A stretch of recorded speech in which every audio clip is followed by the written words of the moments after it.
तरगुत बे पहली बार कबीले में दाखिल होते हैं। वो देखते हैं कि लोहार काम में लगे हुए हैं, कोई तीर बना रहा है तो कोई कमान। वो अपना खास कुल्हाड़ा सीने पर लगाए घोड़े पर आते हैं। कबीले में सिर्फ गाजी की नजर उन पर पड़ती है और वो पीछे पीछे चला आता है। उधर औरतें खाना पका रही होती हैं। हलीमा कहती है, ये सारे काम हम कैसे खत्म करेंगे। बाला पास आकर उसे रोटी बनाना सिखाती है, लेकिन फातिमा उसका मजाक उड़ाती है। मगर बाला कहती है, हम काम करते रहेंगे ताकि कामयाब हो सके। गूंजा के साथ बैठी एक प्यारी सी बच्ची भी दिखाई जाती है। बाला खातून बहनों का हौसला बढ़ा रही होती है, जिसे ऊंचाई पर खड़े तरगुत बे देख रहे होते हैं। वो कहते हैं, दुल्हन बिल्कुल अपनी सास जैसी है, माशा अल्लाह। वो घोड़े से उतरने ही वाले होते हैं कि तभी गराजी एल्प वहां आ जाता है और पूछता है, तुम कौन हो। गराजी पूछता है, क्या तुम नौकरों में से हो। तुर्गुत जवाब देते हैं, नहीं, मैं उस्मान सरदार से मिलने आया हूँ। गराजी बताता है कि सरदार इस वक्त शहनशाह से मिलने गए हैं। तुर्गुत हैरानी से पूछते हैं, क्या उस्मान बे इतने ताकतवर हैं कि शहनशाह से मिल सकें। गराजी कहता है, इन सरहदों पर तो उस्मान बे का ही सिक्का चलता है। तुर्गुत का कुल्हाड़ी देखकर गहाजी का दिल भी उसे सीखने को करता है। तुर्गुत मुस्कुराकर कहते हैं, मैं तुम्हें सिखा दूंगा।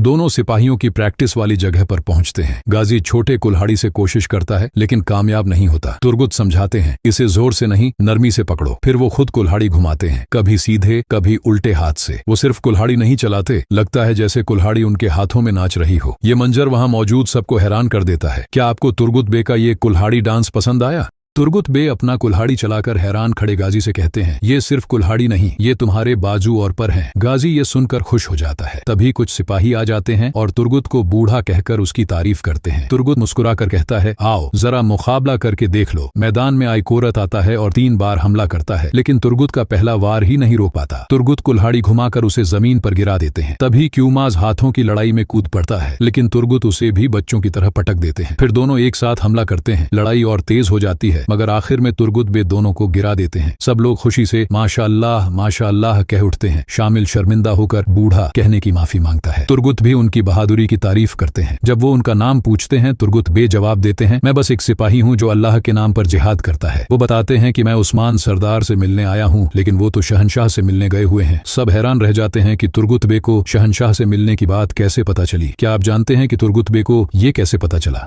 उस्मान सरदार शहनशाह के बुलावे पर एजिंग सराय आते हैं। यहाँ की एंट्रेंस काफी खड़ी और साफ सुथरी होती है। बिना किसी रुकावट के दरवाजे खोल दिए जाते हैं और सिपाही सामने खड़े इंतजार कर रहे होते हैं। बादशाह का चेला उस्मान सरदार को रिसीव करता है। सारे सिपाही अपने हथियार एक जगह पर जमा कराते हैं और उन्हें लेकर शहनशाह से मिलाने ले जाया जाता है। पहले से ही इंतजार करता शहनशाह उस्मान को वेलकम करता है और एजिंग आने की दावत स्वीकार करने पर शुक्रिया भी अदा करता है। सरदार कहते हैं कि हमारा आना जाना अब लगा रहेगा।